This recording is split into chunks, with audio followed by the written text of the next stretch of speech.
Pittsburgh, 1996. Jamie is seen working in an electronics store.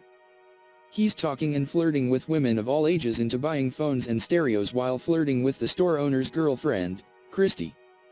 Jamie and Christy sneak into the back to have sex and she accidentally calls her boyfriend on the intercom phone and he hears them everything. After getting punched in the face by his boss, Jamie runs out of the store, stopping to flirt with a woman, named Amber, on the way out. Later that night, Jamie is at his parents' house for dinner. His father and his sister are doctors and his bumbling brother, Josh, is rich from owning a medical software company. At dinner, Josh and his wife fight and he brings up Jamie getting fired and the family gets on him for dropping out of med school. Jamie blows them off and brings up that Josh is going to help him get set up as a pharmaceutical sales rep. With Josh's help, Jamie goes to work for Pfizer after he attends several seminar classes. After that, Jamie goes out practicing his sales pitch and trying to get doctors to prescribe Zoloft and Zithromax.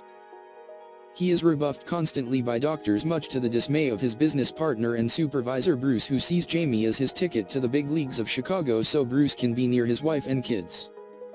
Bruce tells Jamie if he can get Dr. Knight to prescribe Zoloft instead of Prozac, then all the other doctors will follow his lead. After trying to chat Dr. Knight up several times unsuccessfully, Jamie flirts with his receptionists and sneaks into the back medicine cabinets to steal all of the Prozac samples and throw them in the dumpster. Over the next few days, Jamie is still unable to raise his sales, so he pays Dr. Knight a bribe of $1,000 to let him shadow him. The doctor accepts and Jamie spends the day babbling about how Zoloft is better than Prozac. Dr. Knight goes in to see a patient and Jamie, wearing a white lab coat, pretends to be an intern. Knight's patient is Maggie, a 26-year-old woman diagnosed with an early onset of Parkinson's disease. Maggie tells Jamie that someone broke into her house and stole all her medication and she gives him a long list of refills that she needs. While there, Maggie asks Dr. Knight, while Jamie looks on, to look at a weird lump on her breast, which turns out to be a spider bite. Later in the parking lot, Maggie stops Jamie while he is throwing away the Prozac medication that he stole from Dr. Knight's medicine closet, and punches him in the face for pretending to be an intern and for looking at her breast. She takes his picture with an instant camera and leaves. Jamie comes home to find Josh, who has split from his wife and wants to stay with him for a few weeks while he finds a place to live.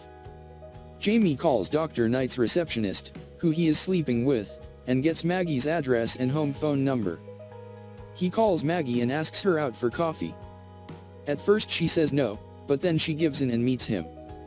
The date is basically him being charming and her being rude. After 10 minutes, they head back to her apartment and have very casual sex.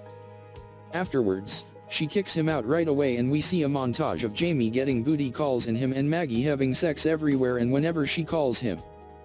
Maggie even once shows up one night at Jamie's apartment, stark nude under a coat for sex, only to have Jamie's brother/roommate Josh, wakening where he was sleeping on the living room couch, see all of her. Later at work, Jamie is throwing away the Prozac pills in a parking lot dumpster when he looks up to get punched in the face by Trey, the hot-tempered rep for Prozac. Trey is the top seller in the region and gives the doctors and staff big kickbacks, trips to Florida and Hawaii, for pushing Prozac. He says he knows what Jamie is doing and that he will take him down if he doesn't stop. Trey and Jamie fight some more and he leaves Jamie on the ground after telling him to stay away from Maggie. Jamie gets takeout food and goes to see Maggie at her downtown loft. After briefly discussing Trey, he's married but was seeing her on the side, and Maggie's Parkinson's, she's a waitress in a small coffee shop and has no health insurance. They start to have sex but Jamie is unable to get erect for the occasion. After a few kind words from Maggie, they just hang out and she teases him that he should use some new erection drug that his company has developed. The next day before Jamie leaves, Maggie begins having problems with tremors in her left hand, which she hides from him as she pushes him out the door. Jamie approaches Bruce about the new drug and Bruce says he will look into it. At work, Jamie gets the green light to sell Viagra and suddenly he is extremely popular and the doctors pursue him. Back at his apartment, Maggie and Jamie talk and he tries to convince her to have a relationship with him. She says no and leaves. The next day, Maggie is helping senior citizens onto a bus to go to Canada to get cheap prescription drugs when Jamie shows up. They argue about their relationship some more and she leaves.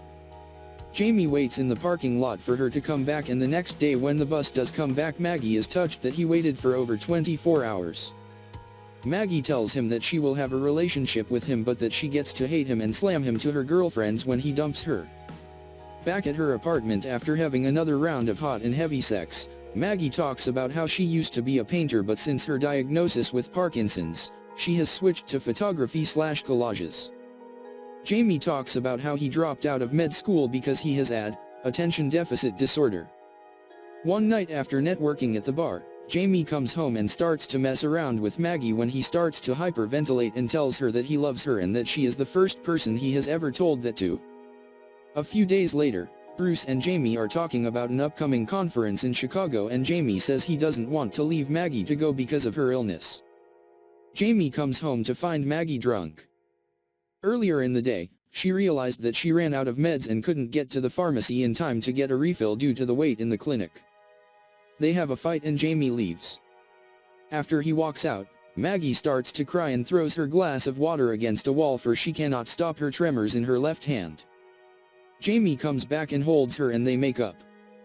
Jamie asks Maggie to go to the conference with him. She accepts, and while at the conference she gets invited by a woman, who sees her hand tremors, to a Parkinson's convention across the street. She is moved by the people, mostly elderly and middle-aged, and their stories about dealing with Parkinson's. Maggie texts Jamie to come over and join her. While at the refreshment table, Jamie meets and talks with a middle-aged man whose wife is in the final stages of the disease, stage 4. Jamie asks for advice and the man tells him to make a run for it. The man tells Jamie that he should not be in a relationship with a person with an incurable disease, which will lead to a major heartache for both parties, as well as his financial ruin over medical expenses, as Maggie, whom still is in stage 1 of Parkinson's, will get sicker and sicker with uncontrollable body twitches, which will lead to her slow death. This shakes Jamie, and, after the convention, Maggie tells him how much she loves him and how happy she is that she found out about the Parkinson's conference and that he is with her now that she no longer has any fear about what her Parkinson's will do. Jamie is beside himself, barely able to hide his insecurity. In a montage, we see Jamie researching all about Parkinson's disease on the internet and at various medical libraries, and pushing Dr. Knight for info on specialists to help her find a cure or at least slow the progress of the disease.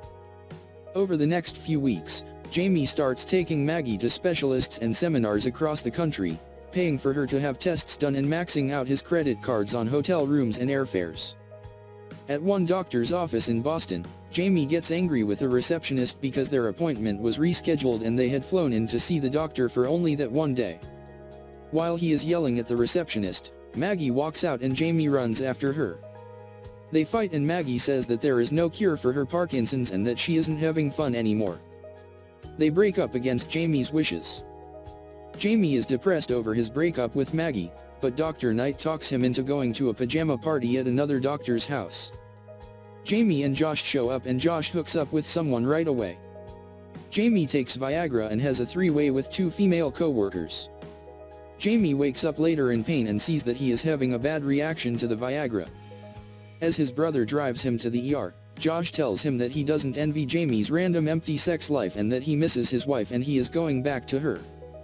The next night, Jamie goes to meet Bruce for dinner at a restaurant and runs into Maggie, who is on a date with some rebound guy. After some awkward conversation, Bruce shows up and says that Jamie has been promoted to the Chicago office. Maggie congratulates him and hurries off.